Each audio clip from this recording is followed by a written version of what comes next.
Olá, personas! Sejam muito bem-vindos ao canal da série Estou e, no vídeo de hoje, nós iremos relembrar os filmes Jogos Vorazes, A Esperança, parte 1 e parte 2.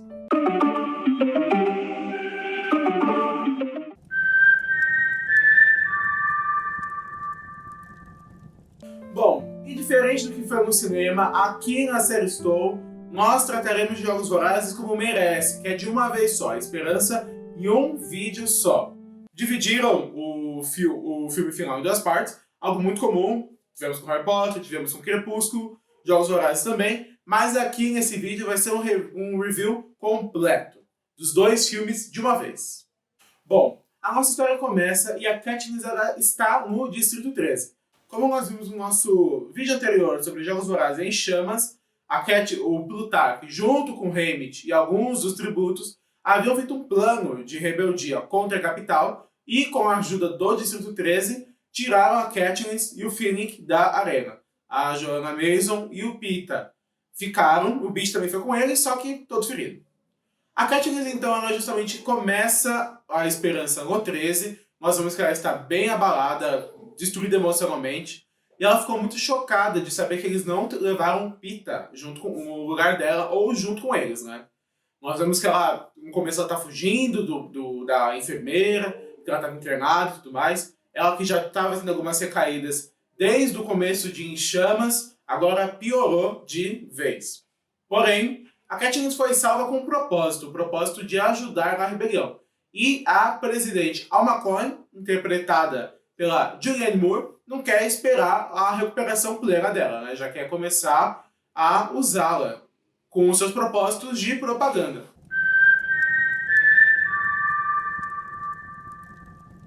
Bom, sobre a ideia do Plutarch, a Katniss ela é personificada em uma figura heróica do Tordo, que seria o símbolo da Revolução, a amiga da Revolução, e na ideia do Plutarch, ela começaria então a gravar os Prontoprops,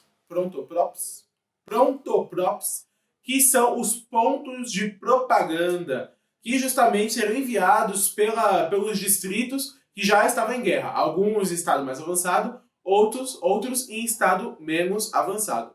Porém, mesmo com a ajuda do Beat, da F, que é quem justamente ajuda ela, faz a roupa que o Sina havia deixado para ela, havia deixado os desenhos e tudo mais, com a ajuda do Plutarch e com o acompanhamento da Coin, as coisas não dão muito certo. Então o nosso queridíssimo Haymitch Abernathy, interpretado pelo Woody Harrelson, começa também a ajudar a Katniss, e é ele que dá a ideia, né, de justamente ela poder ter a liberdade de agir de forma mais natural. Porém, antes que a Katniss começasse a gravar os pontoprops dela, ela vai visitar as ruínas do Distrito 12. Porque imagine você acorda em um lugar estranho e recebe a notícia que nem a sua casa, a cidade onde você morava e os arredores foram destruídos. Então a Katniss ela fica estupefata e ela convence o pessoal do 13 a deixar ela ir pro Distrito 12 e lá ela vê as ruínas. Todavia, o Hall dos Vitoriosos não havia sido destruído. E dentro da casa dela, ela encontra o Buttercup, que é o gatinho da Primrose, e encontra rosas brancas, que nós sabemos que é a marca do presidente Snow, o nosso querido Donald Sutherland, e suas mega sobrancelhas. Rosas brancas, algumas mortas, mais antigas, porém havia uma rosa recente, o que mostra que o Snow havia passado por lá. Depois da visita ao 12, a Katniss volta de aeroplanador para o Distrito 13.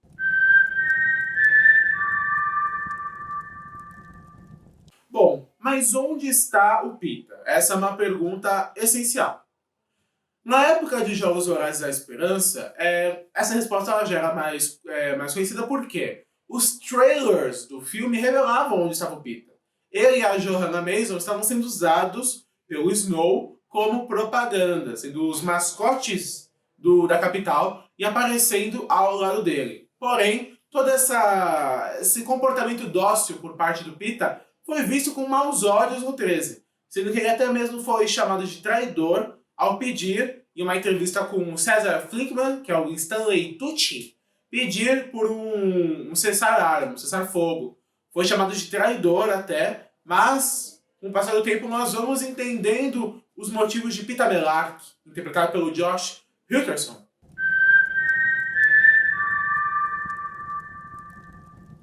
Bom, como nós vimos anteriormente, as estratégias de todo mundo estavam falhando para fazer a Katniss parecer de fato uma heroína. Quem vem com o respiro é o Haymitch Abernathy. Ele sugere que a Katniss possa, de fato, agir como ela. Agir como a Katniss, sem que ela tenha roteiros, sem figurino, maquiagem... Figurino tudo bem, mas sem a maquiagem e tudo mais. E a Katniss está com a vontade de ir para o conflito, né, para a zona de combate.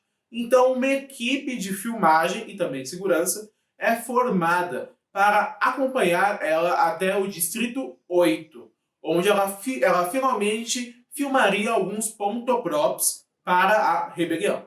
A equipe que acompanha a Katniss para o Distrito 8 é Boggs, interpretado pelo Mahershala Ali, é o chefe de operações do Distrito 13. Cressida, interpretada pela Natalie Dormer, a nossa queridíssima Marjorie Tyrell, de Game of Thrones. Diretora de filmagens, ela vinda da capital, ela é uma fugitiva política. Pollux, interpretado pelo Eldon Henson, que é um avox, são pessoas que perdem a língua e e trabalham, né, no sistema de escravidão. Isso é comum no universo de Jogos Vorazes. Muitas vezes são pessoas julgadas como traidores ou perigosos. Ele é o gêmeo do Castor e um dos operadores de câmera que fugiu com a Cressida. Temos o Castor, interpretado pelo Wes Chatham, que é o gêmeo do Pollux e um dos operadores de câmera. Temos também o Messala, que é interpretado pelo Evan Ross, que é o assistente de direção da Cressida, e o Gale, interpretado pelo Liam Hemsworth. Bom, por que o Distrito 8 foi escolhido como o lugar onde o Tordo gravaria os seus pontoprops? Pela inteligência do 13, pela análise da guerra, o 8, que havia sido bombardeado recentemente, não tinha mais nenhuma instalação militar. Portanto, não tinha por que a capital se interessar em atacá-lo. Por isso a Katniss foi mandada para lá. Porém, quando eles chegam, eles conhecem a comandante Pela, interpretada pela Patina Miller, que é quem está cuidando da região, o Distrito 8. A Katniss faz uma visita inspiradora em um hospital cheio de feridos e pessoas mais debilitadas e tudo mais, que estão lutando a favor da rebelião, mas de repente aparecem 2 aeroplanadores. E aí, né, como é comum em Jogos Vorazes, a primeira presepada de A Esperança, porque tem muitas. Futuramente veremos a sequência de presepadas. Mas a primeira presepada por quê? Os aeroplanadores identificam Katniss Everdeen e o nosso queridíssimo Mr. Sobrancelhas, presente Snow, ordena que eles ataquem. E, de repente, onde que eles vão atacar? Qual é a construção que está na região e eles sabem que está na região? O hospital. Então, pela presença da Katniss lá, os aeroplanadores bombardeiam, eles destroem o hospital, matam todos lá, a comandante Paylor e alguns soldados sobrevivem, mas os feridos todos, infelizmente, falecem com a explosão. A Katniss, então, ela que tá na cara, queria lutar, mas ela não foi lá pra gravar porque era nenhuma.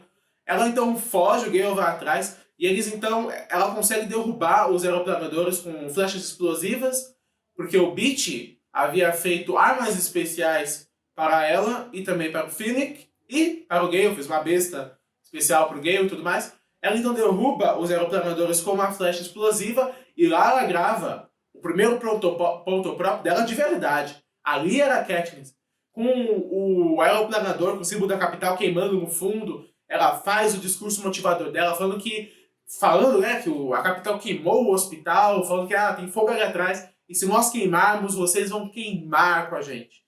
Esse foi o primeiro discurso inspirador da Katniss nesse filme, e virão mais gestos inspiradores. But do you see that?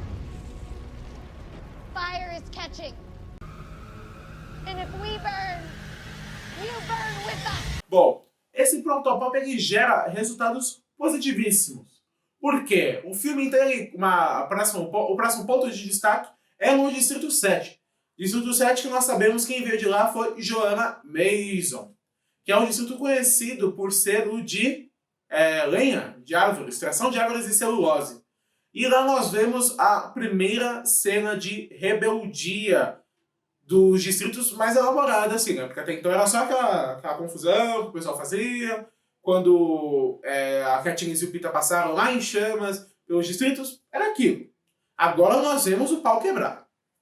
Os lenhadores do Distrito 7, então, eles estavam indo para a sua rotina, escoltados, né, vigiados pelos pacificadores, os cães de guerra. Então eles executam um plano, eles usam como sinal o assovio clássico de Jogos Vorazes, correm para cima das árvores, alguns morrem, alguns pacificadores que estavam armados, eles estavam lá, sem nada, mas eles haviam montado um plano, deixando bombas no chão, eles então sobem, explodem e matam os pacificadores assim. É a primeira cena de rebelião, de grande rebelião, em um distrito, e é uma cena muito boa.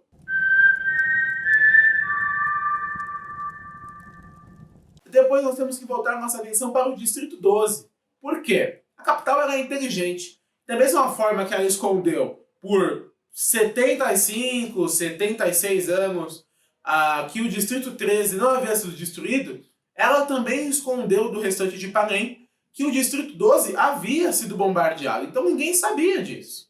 A Katniss, então, e a sua equipe resolvem voltar para o 12 e lá ela grava uma canção. A canção que é da Árvore Forca, que é inclusive essa musiquinha que toca no começo dos nossos vídeos. É uma música muito boa, fala do homem que foi enforcado, que matou 3, e fala pro amor dele fugir e tudo mais. Aí o Plutarco ele dá umas mexidas para mudar a mensagem e a canção é espalhada como mensagem de resistência por todos os distritos de Panem, viram o hino da rebelião. E a música ela já corta em seguida para o Distrito 5, porque ela fez efeito sim. Distrito 5 nós vemos todos os cidadãos, os operários, marchando unidos em direção à hidrelétrica, que fornece energia para a capital, e lá eles se rebelam, invadem a hidrelétrica, colocam bombas dentro dela que explodem e deixam Snow e sua patota colorida da capital sem um pingo de energia.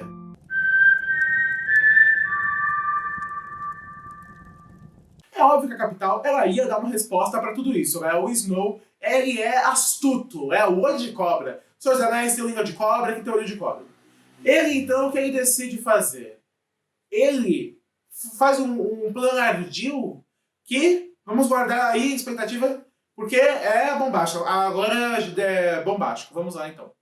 Mas antes disso, antes de nós revelarmos qual era o plano de Snow, parece aqueles vídeos, né? Você vai se surpreender com o final. Nós vemos mais uma entrevista do Peeta, que é onde ele é chamado veementemente de traidor, porque ele pede em rede nacional que todos levantem as armas, acabem com o conflito, que seja feita uma paz, que a guerra não é um caminho e tudo mais. Mas ele, no finalzinho, revela algo essencial. Se o Peeta não tivesse feito isso, tudo teria sido diferente. Por quê? Ele, sabendo das prováveis consequências, cada vez mais deteriorado, ferrado, coitado, dá pra ver que ele tava sofrendo muito na mão do Snow e dos engenheiros da capital. O que ele faz então? Ele revela para todos que a capital estava enviando aeroplanadores para o 13 para bombardear, destruir totalmente. E esses minutos de antecedência que o Peeta revela essa informação são cruciais. Obviamente, a transmissão cai na hora, mas a Coin ela já aciona então toda uma questão para que as pessoas fossem para os bunkers, nos andares mais abaixo do nível 40 e tudo mais. Aí a Prim fica para trás porque ela foi atrás do gato, aí o Gale foi atrás da Prim, a Katniss foi atrás da Prim, mas no último segundo os três se salvam e nós vemos, enquanto eles estão lá dentro do bunker com as explosões acontecendo, vemos até o teto rachando, que é preocupante, Katniss conversando com o Finnick, etc.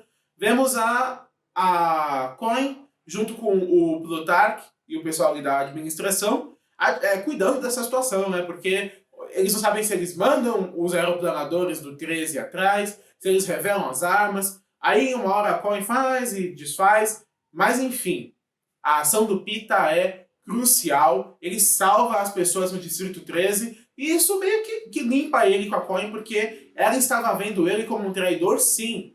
E mesmo que ela, no passado, tenha dito pro Plutarco, como nós vemos, inclusive, que ela preferia que o Pita, que é uma pessoa mais tratável, tivesse sido salvo em vez da Katniss, ela tava, como todo mundo, vendo o cara, sabe, pregar a mensagem oposta à rebelião, mesmo ele não tendo escolha.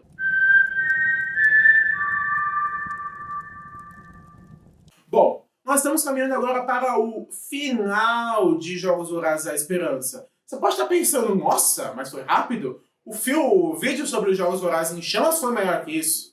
Pois é, essas são as consequências de dividir um livro em duas partes. O filme fica com as partes relevantes, elas, né, vão se dissolvendo para dar conta de tudo isso.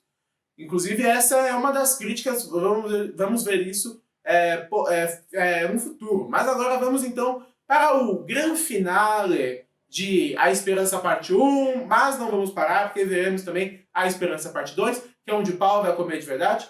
Mas falaremos agora do resgate de Peeta Mellark e Johanna Mason. Porque a Katniss, para colaborar, havia feito um acordo com a Coin. Ela queria que a Coin libertasse todos os vitoriosos feitos prisioneiros na capital. Isso incluía o Peeta, a Johanna, a Amy Cresta e a Emma Barra. Tudo bem, ela foi vilã no último filme, mas como nós vimos várias vezes, se lembre de quem é o verdadeiro inimigo. Não são os tributos, é a capital. A Coin aceita, falou que se a Katniss não fizesse rir, ninguém ia rir. Então a Coin não ia fazer nada, enfim. Mas a Katniss, ela ajuda, os resultados são claros. Já vimos várias rebeliões graças aos prontopops, sei lá, como se chama isso. Graças às gravações da Katniss. Então a Coin envia uma equipe de voluntários para a capital, entre eles o Gale e o Boggs, que é o Marechal. E as coisas são um pouco estranhas. A Katniss não fica sabendo de imediato, mas ela acompanha junto com o pessoal tudo acontecendo. Por quê? Graças ao Distrito 5, a capital sem energia, as defesas caíram, o Beat, que havia feito as defesas da capital ironicamente, não estava conseguindo invadir, consegue invadir agora. Mas tudo muito estranho, porque o plano ele vai correndo bem, eles conseguem invadir o prédio lá que os vitoriosos eram deixados durante os jogos, lá era a prisão dos vitoriosos em cativeiro, e aparentemente tudo deu certo. Porém, aí era o plot twist. A energia estava voltando e junto com isso, os sistemas de defesa da capital, incluindo defesa antiaérea. Mas, aí vem a questão. Para tentar ganhar tempo, para dar um engodo, a Katniss estabelece conexão com o Snow. E aí eles começam a conversar e tudo mais. E aí que o Snow revela porque ele é astuto como uma naja. Ele já sabia de tudo. E era tudo proposital. Ele deixa a equipe da Coin ir embora com os tributos. E você, essa hora, se pergunta, por quê? O que ele ganha fazendo isso? E é justamente o grande plot twist do final de A Esperança Parte 1, porque quando os tributos chegam no Distrito 13, aquela comoção e tudo mais, a Katniss ela vai até o Peeta, Peeta, que saudade e tudo mais, e de repente o Peeta começa a enforcá-la para matá-la. Se ela não tivesse a ajuda de outros, a Katniss teria morrido pelas mãos do Peeta. E essa grande loucura, o Peeta virou uma arma para matá-la. Então a Katniss acaba o filme não só sendo enforcada por possivelmente a pessoa que ela gostava, não sabemos se amava já o Peeta ou não, como acaba sem voz, toda ferrada e enganada. Mas porém, contudo, todavia, a saga de Katniss Everdeen não vai esperar até o mês que vem, porque vamos terminar a saga de Jogos Vorazes ainda neste vídeo.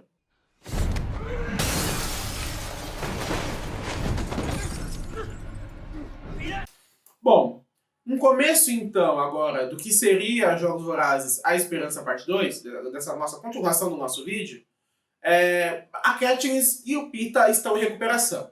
Nós descobrimos que o Peeta ele foi feito uma lavagem cerebral, é óbvio, com um veneno de teleguiadas. Teleguiadas, se você não lembra, são bestantes, animais modificados, estilo o cão de CGI ruim e os babuínos, que inclusive a Katniss é picada por uma teleguiada no primeiro filme. E a Glimmer, que é a que fez a Clarice Delarue de Percy Jackson, morre. Vira uma bizarrice toda bichada de veneno de teleguiada que foi picada até a morte. Então nós vemos que é um bicho potente. Quando usa o veneno é pra matar. E o Peter, justamente, ele tá acabado, coitado. Magro, zoado, escorraçado. E só citar o nome da Katniss faz ele ficar maluco. Começa a explodir em raiva, fala que ela é uma bestante, feita por, sei lá, Deus quem, pra matar e fazer acontecer. Mas os médicos do 13 vão ajudando na recuperação dele de pouco em pouco. E o auge que nós vemos da recuperação do Peter é que ele consegue estabelecer uma conversa com a Prim. Tem outra questão muito interessante dos livros, que eu acho que é bacana comentar, que o Peter, ele vai...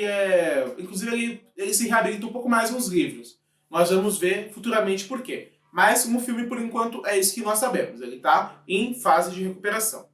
Já a Katniss, por sua vez, está com a garganta muito ruim. A garganta dela vai demorar para sarar. No começo do filme ela está fazendo fisioterapia, tentando falar algo, porque nem isso ela estava conseguindo, mas ela vai evoluindo de pouco em pouco. Porém, como nós vimos, ela tem a vontade de estar na batalha. Ela não quer ser uma garota propaganda da guerra, ela quer se sentir ativa na guerra, ela quer vingança contra os Snow, ela quer que ela esteja lá para se vingar. A Katniss, então, ela foge para o Distrito 2, que é onde a treta estava acontecendo, a mutreta, porque se você não se lembra do nosso primeiro vídeo de Jogos Vorazes, onde nós falamos também sobre o que faz cada distrito, o Distrito 2 é responsável pelas armas. Depois que o 13 caiu, ele passou a ser a sede de todo o armamento. Então os pacificadores são treinados lá, e outras questões militares, e a fortaleza nós está lá, uma fortaleza dentro de uma montanha. Até lembra a fortaleza de anões de Hobbit, por exemplo, que são dentro da montanha? É tipo isso. No Distrito 2 nós vemos que o grande problema da rebelião é a nós. Impossível eles avançarem para a capital sem derrubar essa fortaleza. Lá nós conhecemos uma nova comandante, que é a comandante Lime, interpretada pela Gwendolyn Christie, que é a Brienne de Toth, de Game of Thrones. Olha, contem aí quantos atores de Game of Thrones já temos de Jogos Vorazes. Eles estão em todo lugar, né? Netflix hoje em dia tem milhões. The Crown, 1 milhão de pessoas. Aqui em Jogos Vorazes temos a Brienne e a Marjorie. Então, atores de Game of Thrones é tipo brasileiro, tem em todo lugar. Mas, junto com a comandante Paylor, que era do 8, e com a Alma Coin, que estava só uma webcam ali, a rebelião começa a tentar estabelecer um plano de como adentrar a nós. A Katniss se junta a esse conselho de guerra, porque isso, né? A Alma Coin não podia mandar a Katniss de volta para o 13, seria humilhante. E ela pede para o Plutarch, faça com que isso pareça ter sido ideia nossa, que ela fosse para o 2. Obviamente não era, porque arriscar a Katniss, que era tão valiosa para a rebelião, em um lugar onde a guerra está acontecendo de verdade, é uma tolice, né? Então a Alma Coin, ela pede para que o Plutarch dê o jeito, dê os pulos dele para que ele consiga fazer parecer que foi proposital. Lá então eles estão discutindo o que fazer, como fazer, o que fazer, como fazer. E o Gale dá a ideia. O Gale, que era caçador, usou uma tática dessas, de fazer o quê? Bombardear as entradas de ar da montanha e deixar o pessoal trancado lá. Mas aí começa aquela discussão. Ah, mas não vai deixar os civis? Ah, nós não vamos poder aproveitar da fortaleza? E o pessoal vê que não dá para se ter de tudo.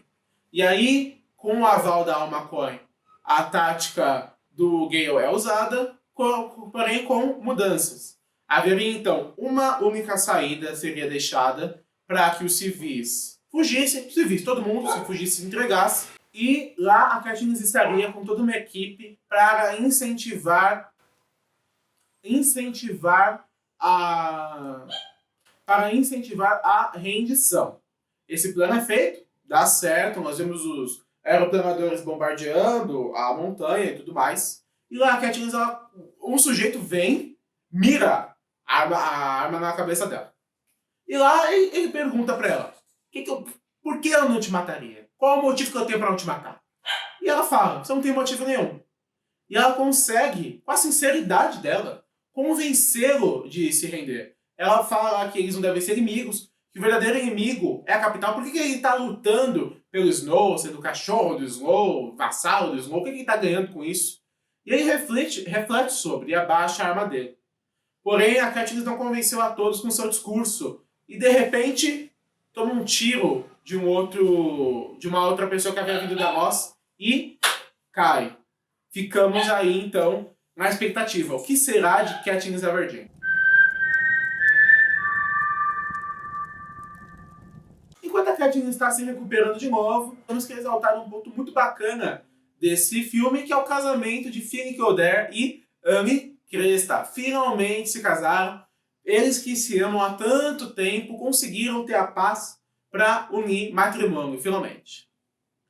Bom, inclusive esse é o ponto que mostra um pouco mais da recuperação do Peeta, porque nos livros, quem faz o bolo de aniversário... Bolo de aniversário não, faz bolo de casamento. Quem fazer aniversário. Quem faz o bolo de casamento da Annie e do Finnick é o próprio Peeta, mas no filme eles preferiram não citar isso ou não deixar muito enfatizado. I, Finnick Odair, take you, Annie Cresta, as my wife from this day forth.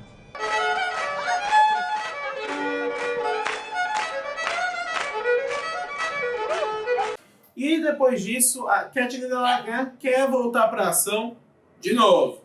Então a ideia agora é que, graças ao plano feito, eles conseguiram trespassar o Distrito 2, que era a última grande barreira, e o que falta agora é a capital. Esse é o destino deles, é para onde os rebeldes estão se focando para acabar com a guerra de uma vez, né? E a Katniss é enviada com a sua equipe para lá, com a adição de outras pessoas, que veremos quem são. Nisso, a Katniss vai contra a vontade de todo mundo. É nessa parte, na verdade, que a Johanna mesmo ajuda ela. E a Coin faz, né, pede pro Plutarch dar seus pulos, o Plutarch dá os pulos dele. Aí toda essa equipe é enviada e eles começam a gravar os vídeos agora nas ruas da capital. Então, vamos conhecer agora os novos integrantes da equipe do Tordo, também conhecidos agora como Esquadrão 451. Nós temos a Tenente Jackson, interpretada pela Michelle Forbes, que é a segunda em comando do Bugs. Nós temos o Holmes, interpretado pelo Omid Abtahi, que é um soldado. Temos o Mitchell, interpretado pelo Joel Crest, outro soldado. Temos a League 1, interpretada pela Kim Armstrong, que é a gêmea da League 2, interpretada pela Misty Armstrong, gêmea da League 1, que é uma soldada.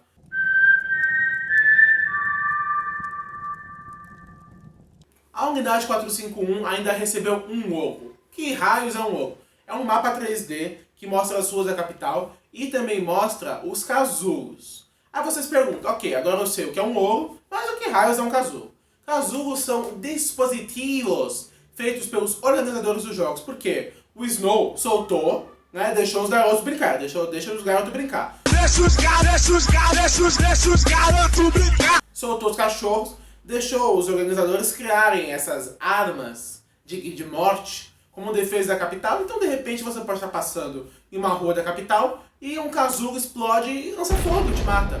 Ou ele, sei lá, sai em babuínos e te destrói, sai uma gosma, isso, aquilo. Então, o presidente Snow transformou a resistência por parte dele, da capital, contra a rebelião, na 76ª edição dos Jogos Vorazes, como a Katniss e o Finnick brincam. Então o Esquadrão 451 estava avançando, fazendo o seu trabalho, até que de repente chega um caminhão vindo do centro de operações dos rebeldes, trazendo uma figura que é Peeta Mellark. E na hora você se pergunta, mas já se recuperou? Não, ele não se recuperou. Continua um pouco instável ainda. Não totalmente, mas houve uma evolução. Mas, rapidamente, o Box, que não é todo nem nada, saca o que está acontecendo, porque o Peeta foi enviado, sem armas e tudo mais, mas ele entendeu que a Coin, ela queria dar um jeito na Katniss. Porque desde o momento que a Katniss ela conseguiu agir fora das rédeas da Coin, ela já temeu ela politicamente. Porque é um fato, depois que a guerra acabar, se a rebelião ganhar, eleições livres devem ser convocadas. E aqui, o Box fala isso pra Katniss e ela pensa, eu não quero me candidatar.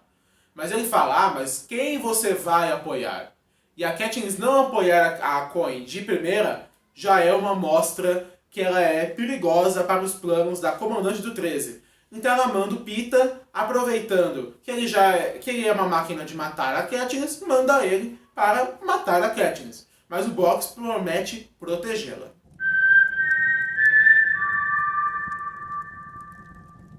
Agora vamos então para as nossas videocacetadas mortais de Jogos Vorazes, a Esperança. Porque agora, minha gente, é presepada atrás de presepada. É incrível. Então, vamos lá. O grupo estava prosseguindo para fazer mais um Prontopop, até que de repente eles acionam um casulo que explode as coisas entre os pilares. Todo mundo pensa, ok, beleza, eles vão prosseguindo, um casulo que for, de fogo, um casulo disso e aquilo, tudo bem. Até que de repente acontece uma coisa, eles não notam um casulo e ele explode. Explode e ele mata o Box, que era uma bomba, né? Uma das irmãs acaba pisando para ajudar a outra, que tinha feito alguma cagada, que é algo bem corriqueiro, né? Bem comum. A irmã que fez a cagada, ou a outra. Enfim, uma das irmãs League acaba sem a pérola e o Box morre.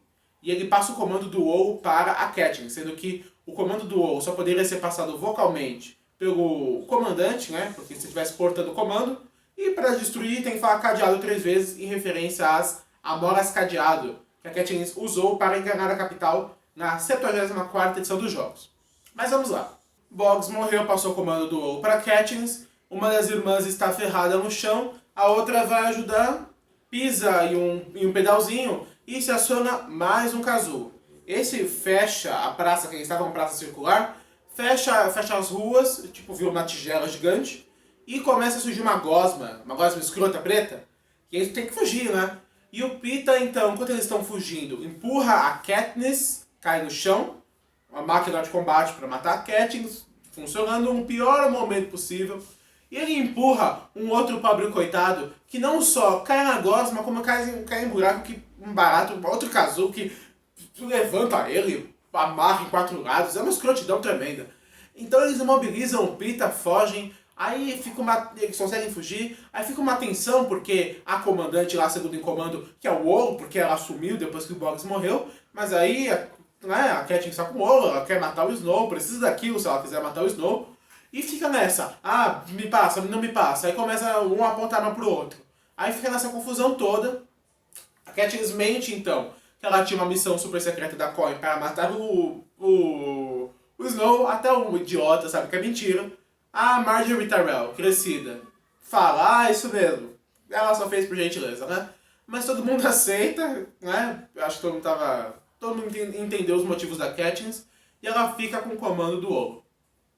Eles então, eles não podem mais andar pelas ruas, porque acionar os casulos e morrer, etc., eles até foram capturados por câmeras, fez com que a capital encontrasse eles. Então eles são obrigados a fugir, fogem para uma casa do lado oposto. E as irmãs League aí vão ser deixadas na casa. Por quê? Uma não queria abandonar a outra, já que a outra estava ferida, e seria impossível prosseguir com ela.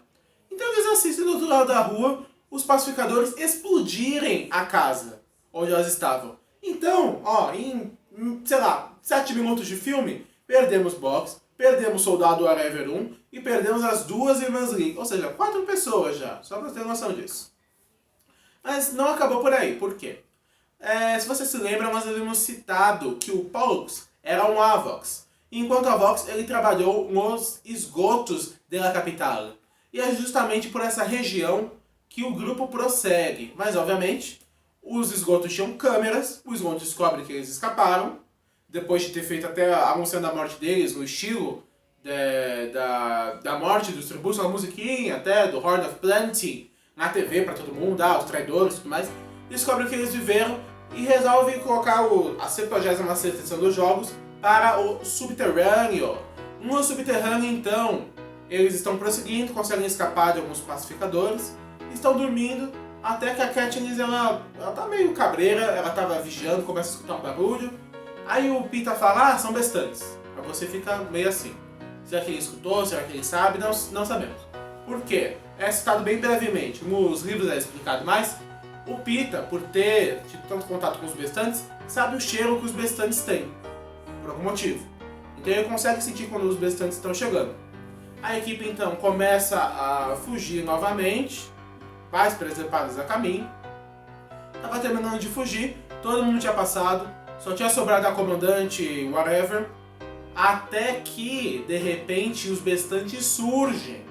E são os homens lagartos escrotos, sem ódios, coisa bizarra, é muito bizarro. É bem feito até, o CGI de Jogos Vorazes vai melhorando. Mas é estranho, eles são brancos, sabe? Dá uma coisa bizarra.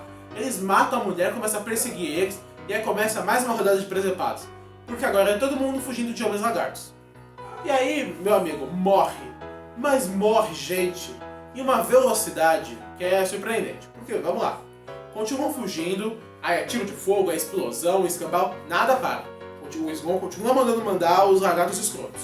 Aí beleza, o Pollux guia todo mundo até uma via de escape, ok. De todo mundo que havia sobrado, sabe quantas pessoas sobreviveram? 5 pessoas. Como? Vamos lá. Morreu um monte de gente, figurante, morreu o fulaninho da câmera, morreu o Castor, isso, aquilo. E quando todo mundo já tinha subido, só faltava a Katniss e o Finnick. O Finnick joga o tridente dele em um lagarto escroto, para que a Katniss fugisse, só que ele fica sem armas. E de repente, Finnick Odair, nosso guerreiro do Distrito 4, começa a ser devorado pelos lagartos do Snow. E para dar uma acalentá-lo de uma morte tão triste, tão dolorosa, a Katniss então, ela já em segurança, fala cadeado, e joga o ouro do alçapão que ela havia escapado com os outros, poupando o Finnick de mais dor, matando os lagartos escrotos. Cadeado.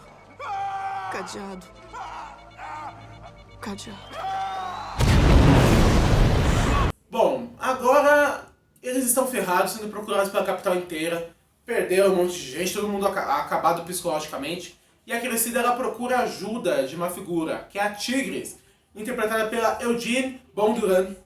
E a Tigris ela é nada mais nada menos que prima de Coriolanus Snow, mas é uma prima renegada, porque nós vemos que ela é uma figura estranha. Ela tem listras, como se fosse um tigre de fato, pelo corpo todo, é careca, tem pelos implantados para segurar o bigode, e o nariz dela também é tatuado.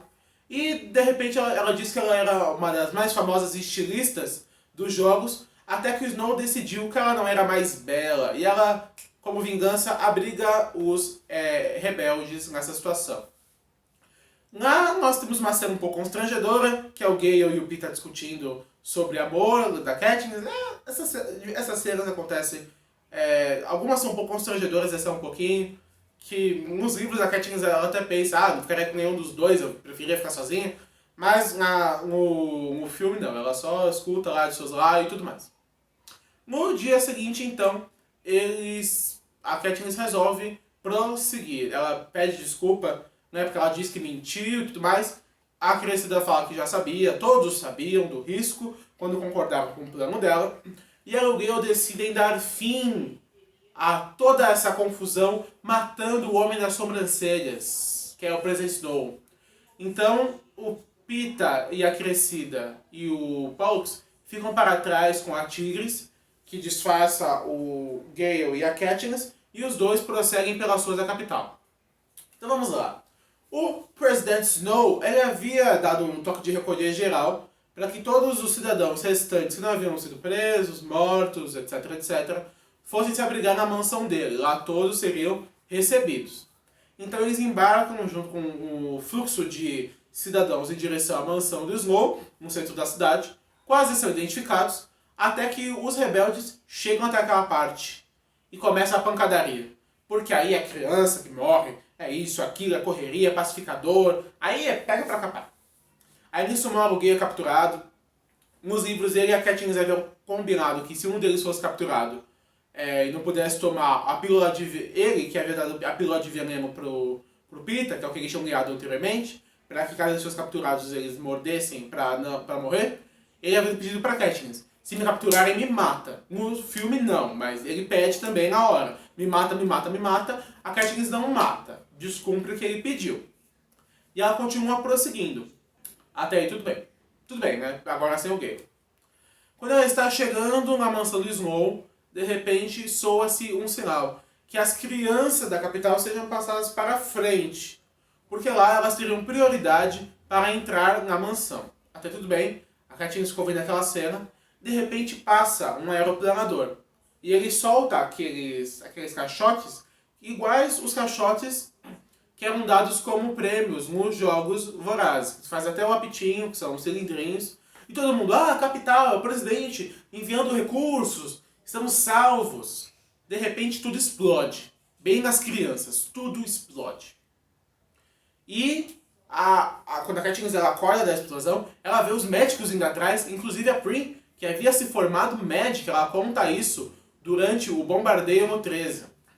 Porém, se você foi atencioso, você vai ter notado uma coisa, porque desgraça pouco na vida de Katniss é bobagem. No Distrito 2, Gale Hathorne, sei lá como desse cara, ele havia idealizado uma espécie de bomba que é de explosão dupla. Primeiro ela explode um pouco, atraindo mais pessoas, e depois ela explode de novo. Aí é a explosão bonita, aquela coisa de chamas e escambau. E adivinha que tipo de bomba explodiu contra as crianças da capital? Esse mesmo tipo de bomba, o que dá tudo a entender que foi Gale, indiretamente, o responsável pela morte de Primrose Everdeen e de todos os inocentes. Quando a segunda bomba explode, aquele foi o sinal que a guerra havia acabado. Os pacificadores e cidadãos, vendo um aeroplanador com um símbolo do seu país, da sua capital, explodir as inocentes crianças, foi demais, eles não podiam aguentar uma coisa dessa. Os guardas do Snow o traem e rendem a cidade para os rebeldes. Mas Katniss não vê nada disso, porque a segunda explosão a joga, a explode, a ferra totalmente. E a garota em chamas pega fogo, literalmente. Nos livros é pior, porque a pele dela descasca, é terrível, mas né, porque para deixar a Jennifer Lawrence acabado, coitado.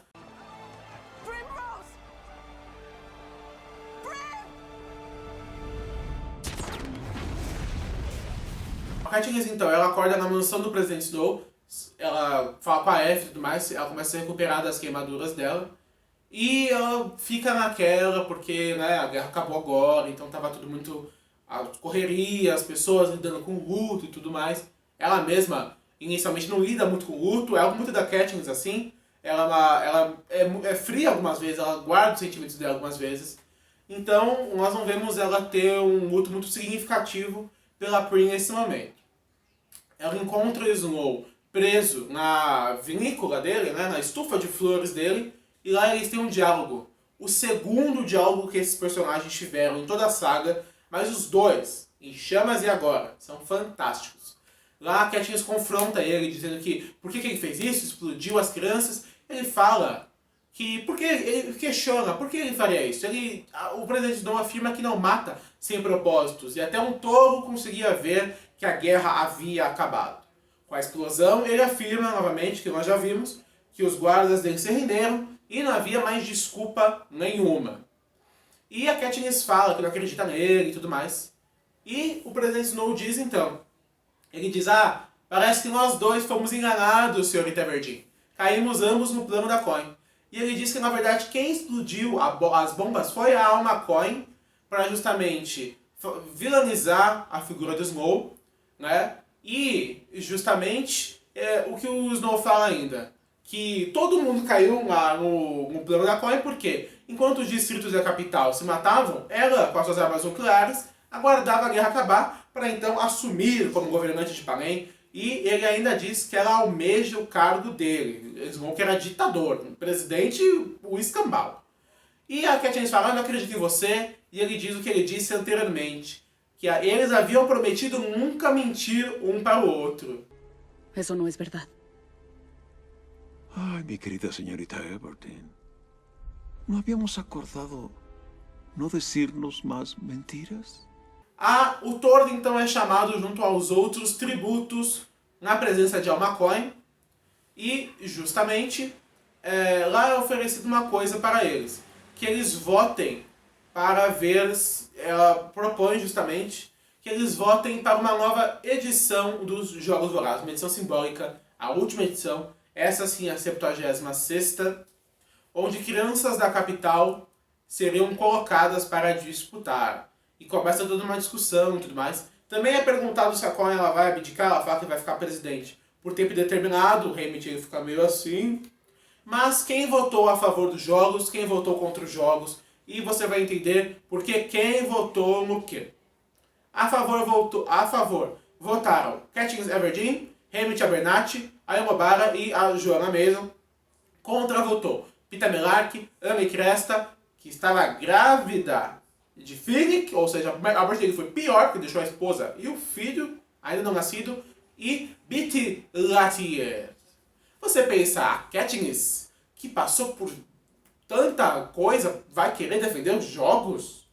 Não se preocupe, meu caro ouvinte, você vai entender por que a Katniss votou nos jogos e por que o Hamid a acompanhou nessa decisão.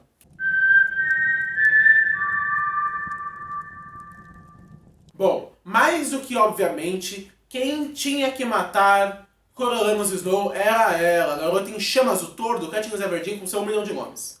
É feita toda uma cerimônia pomposa, toda a Panem e os rebeldes se reúnem na praça onde as carroças dos vitoriosos dos tributos faziam o seu desfile, e amarrado a um poste está lá Coriolanus Snow para receber uma flecha, o coração na verdade aqui, para receber uma flecha em seu coração. E a McCoy diz então a Katniss que a amiga da revolução atira uma flecha que acabará com todas as guerras e que a sua pontaria seja tão precisa quanto a pureza em seu coração. E veio o plot twist, porque a Katniss Everdeen ela é tudo menos tola. Ela sabia que Coriolanus Snow estava falando a verdade. E ela não o mata, mas atira a uma McCoy que está de braços abertos, pronta para receber uma flecha, que cai morta, cai dura no chão, e o povo se revolta, vai para cima, mata o Snow, a gente sabe, ele começa a rir, né, gargalhar sangue, não sabemos se ele morre na mão do povo ou se ele morre enganado do próprio sangue. E o Peeta, ele impede que a Katniss tome a pílula dela de veneno, e com isso, a McCoy que planejava ser o Snow 2.0 é morta.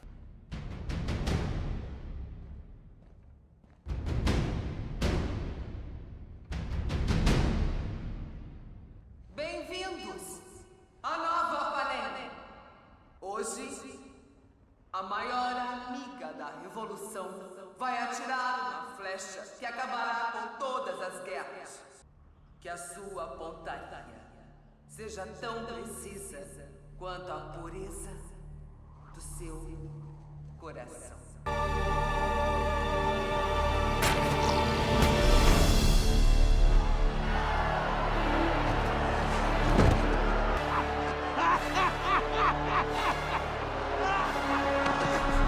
Para você então que é se questionando por que a Katniss votou a favor dos jogos, é justamente porque ela estava com isso em mente já. Ela não podia dar bandeira, né? Porque a Colin vai fazer alguma coisa, sei lá, a mulher é um pouco doida. E o Hamid confiava muito na Katniss. E ele vota junto com ela, garantindo, né, que a Colin não desconfie de nada. Após a morte dela, então, o Plutarch mexe os pauzinhos para que a Katniss consiga sair da capital, enquanto está toda essa instabilidade geral. E quem fala tudo isso para ela nos filmes é o Hamid, porque nós sabemos, infelizmente, que o Philip Seymour Hoffman, que é o autor do Plutarch, acabou falecendo. Nos livros é ele que faz esse discurso para Katniss, substituíram pelo Hamid, que leu uma carta dele, revelando que a Katniss então ela vai ser exilada e que o futuro presidente de Panem, muito provavelmente a comandante Paylor, há de dar a anistia para ela quando a hora certa chegar. Ela então parte com Hamid Abernathy, que se despede com um selinho no filme da Effie Trinket, não tem isso nos livros, mas no filme tem, tudo bem. Se despede e volta para casa. Lá ela assim lida com o luto. O Buttercup voltou para lá, Deus sabe-se como, a mãe dela ficou no 13. E lá ela fica totalmente abalada, ela chora e tudo mais. E sabe, a vida dela tá muito zoada, né? A gente já consegue ver. Mas quem chega para lá também é Peeta Mellark. Peeta Mellark que se recuperou muito bem. Ele e a Katniss foram fazendo durante muito tempo um jogo de verdade ou mentira para que ele conseguisse diferenciar o que era verdade com o que a capital havia implantado de mágica.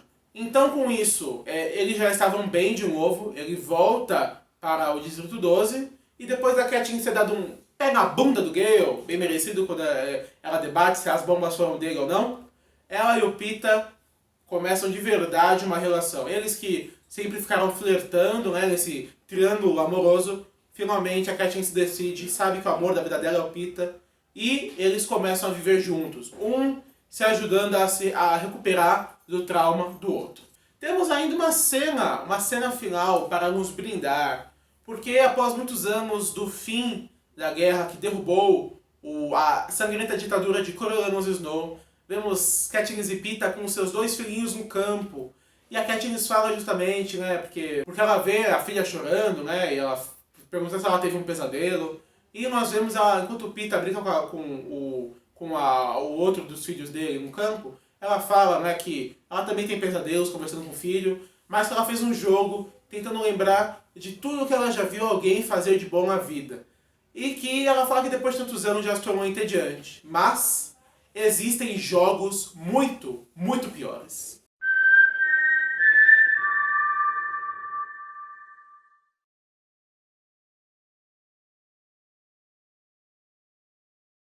Bom, mas o que a crítica achou de Jogos Vorazes A Esperança Parte 1 e a Parte 2 na época?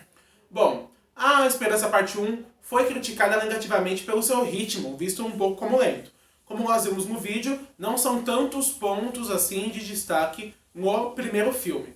E também outra questão que é colocada, isso já para a Esperança Parte 2, que o triângulo amoroso do Peeta, da Katniss e do Gale acabou tomando espaço demais e tirou o desenvolvimento que podia ter sido dado aos personagens do filme. Mesmo com essas pontuações negativas e com o final sendo visto como clichê de Hollywood, mesmo sendo fiel aos livros, Jogos Vorazes da Esperança Parte 1 e Parte 2 marcaram época. Mesmo sendo uma história teen, ela tem muitas reflexões interessantes que devem ser feitas. Tanto a crítica, né, do sistema da capital, com seu sistema de pão e circo, até o regime que sai ditatorial e flexível, fazendo referência ao comunismo do Distrito 13.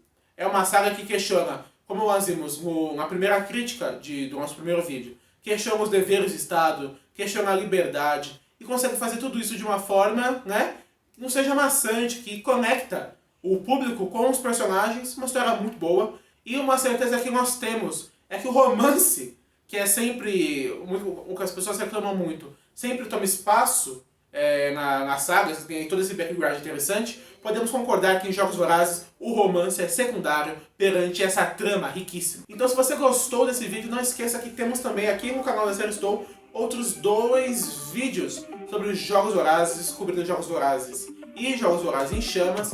E se você gostou desse vídeo, não esqueça de comentar, curtir e compartilhar. Siga a série Estou nas redes sociais, diversas redes sociais. E você deveria estar maratonando!